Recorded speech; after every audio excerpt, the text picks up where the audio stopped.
Well, welcome to one of the most beautiful places on earth. I can honestly say there is nothing in my life that I'm more excited about than this spot that we are at right now. And it's just like a living, breathing example of scripture that we see, where the thorn bush has become the perfume tree. God is just doing a miracle here.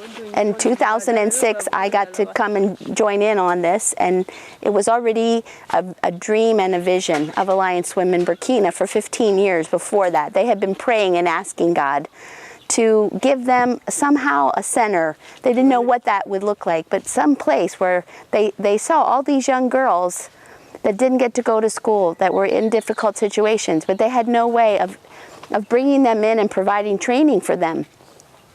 And then they were given a small piece of property. They had to pay the taxes, like $2,000. And all they had was this property, and they didn't know what to do. There was no water, running water out here. It was just like rocky soil, a few trees and a lot of rocky ground. And so we came, we saw it. I invited Nyagali to go with me to the U.S. in 2006 on a small tour, and we shared the vision of Alliance Women Burkina. We also shared Nyagali's personal testimony and also a little of my personal testimony and what God was doing. We didn't know what was going to happen. We got our first $1,000 gift after that trip, and it was so exciting to think. I mean, we had no even concept of what was coming, but we felt very hopeful that with a vision something could happen here. And so we just thank the Lord that we're able to drill a well, and this is our water tower. Up here we have a water tower that you can see. We have solar panels, so we actually have a motor, a pump that brings the water up. So we don't have a well where you drop a bucket in, that kind of a well. It's a drilled well deep under the ground, which brings a huge water source we are so grateful for into the whole neighborhood. We were able to supply water for this whole neighborhood for a long time. Then we actually repaired another well so that we wouldn't, and because ours burned out from overuse. So now we've repaired a second well so that we can use our water here.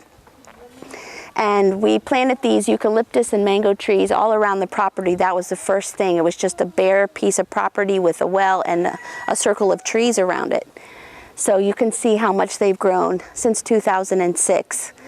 And then we just began to pray and invite people to be part of this and to dream and envision. And we just thank the Lord for, we're now in our second year, and we have 17 girls that live here at this project.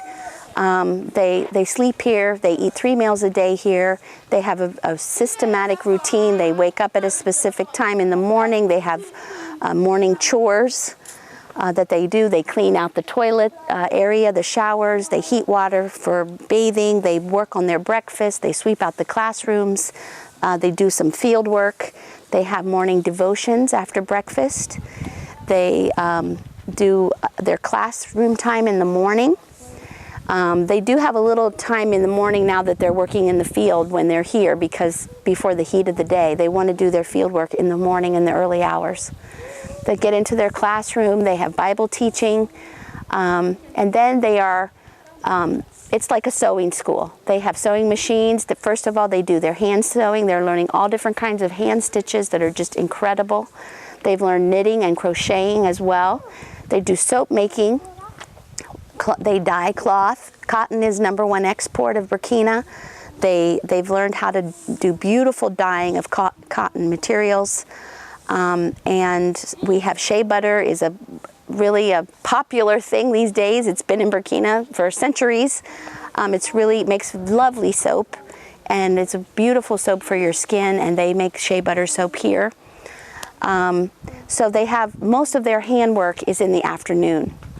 We also do literacy in French, because we have all different levels, from learning to read and write the letter A to read a chapter of The Little Prince and write a reaction in your best grammar and your best sentences. So we have all levels all the way up. But we want everybody to make progress. So when they go home with confidence. All of our girls have come from situations where they've been marginalized in some way. Either their mother died when they were a baby, they've been tossed to and fro, or maybe their father, they never knew their father, their mother has had a difficult life. One of our gals, their mother is blind, their father passed away. We have several girls who have had to even sell themselves to survive in extreme poverty. Not that they ever wanted to do that. They hate that. But they've changed Jesus has changed their lives. They do a lot of scripture memory, and they sing and dance, and they've learned to live in community together. So we can just kind of look around. We do have an advisory board that makes decisions, and as well as they are accountable to the Alliance Women Burkina, which is their large umbrella. And our goal is, in time, that we will have less money coming in and more just sustainable ministry. We have a grist mill that we just put in for grinding grain, and maybe in the sale of some of our crops, as well as being able to eat our food from our garden, our animals. If we have chickens, we'll have eggs. These are the things that hopefully in time we will have more and more of a sustainable ministry here. And the government was so impressed. Yes, the government was so impressed by what they saw in our architectural plan. We had to pay, I think, $1,000 or something like that for our architectural plan. But they were so impressed by our vision that they doubled our property, and we are so thrilled because we do have a vision to have beehives, but we want to make sure we do it correctly and it's not a dangerous situation. But we feel like we do have room to have beehives in our far corner of our property, which would be another source of local income and something that the girls could learn. We want skills the girls can learn when they go home. They will be able to bring some kind of revenue into their families. And this also helps bringing reconciliation into sometimes very broken families. And they can come back and say, wow, I can do this. We can eat, we can go to school, we can do all of these things.